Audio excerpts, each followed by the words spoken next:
प्रदेश में लोकसभा चुनावों को लेकर आदर्श चुनाव संहिता लागू हो गई है। आचार संहिता लागू होने के बाद 24 घंटे के भीतर सभी सरकारी कार्यालयों पर लगी प्रचार सामग्री हटा दी जाएगी। एसडीएम एवं आरओ मंडी सदर ओमकांत ठाकुर ने अधिकारियों के साथ बैठक के दौरान निर्देश दिए। ओमकांत ठाकुर ने बताया कि चुनाव घोषणा के 24 घंटे के भीतर सरकारी कार्यालयों के परिसर के भीतर wall writing, poster, hoarding, cutout, banner हटा दिए जाएंगे। उन्होंने कहा कि सभी सार्वजनिक संपत्तियों, बस स्टैंड, सार्वजनिक चौराहों, बिजली के खंभे आदि से भी समस्त प्रचार सामग्री 48 घंटे के भीतर हटाई जाएगी। वहीं निजी भवन पर लगी प्रचार सामग्री भी 72 घंटे के भीतर हटाना अनिवार्य होगा। उन्होंने कहा कि रिटर्निंग अधिकारी की अनुमति के बाद ही निजी भवन पर प्रचार सामग्री लगाई जा सकेगी।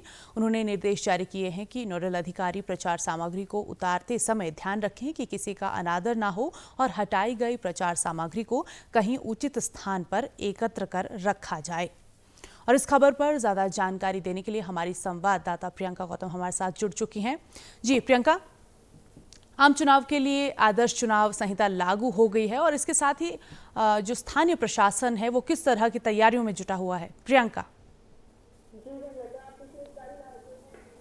जी हेमलता, पिछले कल जो है वो लोकसभा चुनाव की तिथियों का ऐलान हुआ। उसके बाद ही आचार संहिता जो है वो देश भर के साथ प्रदेश में भी लागू हुई है और पिछले कल से ही प्रशासन जो है पूरी तरह से मुस्तैद दिखा है। पिछले कल से ही होर्डिंग्स उतारना शुरू हो गए। अगर राजधानी शिमला की बात करें तो राजधानी में भी bus stand, victory tunnel, mostly जो जगह है वहां पर से जो है होर्डिंग्स जो लगाई गई थी उसे भी उतार दिया गया है और आज भी जो है प्रशासन की ओर से पूरी तरह से मुस्तैदी सुबह से ही नजर आ रही है। जगह जगह पर होर्डिंग्स उतारी जा रही है। जैसा कि आपने कहा कि 24 घंटे जो है वो सरकारी कार्यालयों में प्रचार सामग्री को हटाने के लिए दिए गए हैं। वहीं अगर सार्वजनिक क्षेत्रों की बात करें तो सार्वजनिक क्षेत्रों में 48 घंटे के अंदर जो है प्रचार सामग्री को हटाना होगा। वहीं अगर निजी क्षेत्र की बात करें तो निजी क्षेत्रों में 72 घंटों का समय जो है वो प्रचार सामग्री को हटाने के लिए दिया गया है।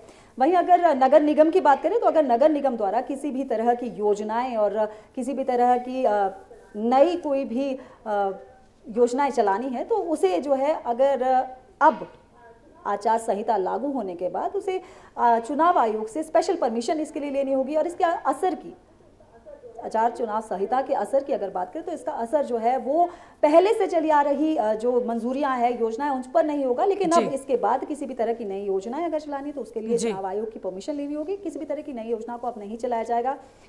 जी हेमलता। बिल्कुल बिल्कुल बिल्कुल प्रियंका, बहुत बहुत शुक्रिया तमाम जानकारी के लिए। तो आदर्श आचार संहिता लागू होने के बाद बहुत सारी ऐसी घोषणाएं हैं जिनको आप अब जो चलने वाली थी, जो भर्तियां होनी थी, उन पर भी अब रोक लग गई है। जब तक चुनाव संपन्न नहीं होते हैं इस तरह के कोई भी कार्य नहीं किए जा सकेंगे और यदि कोड ऑफ कंडक्ट का उल्लंघन करते हुए कोई पाया जाता है तो उस पर कार्रवाई भी सुनिश्चित की जाएगी।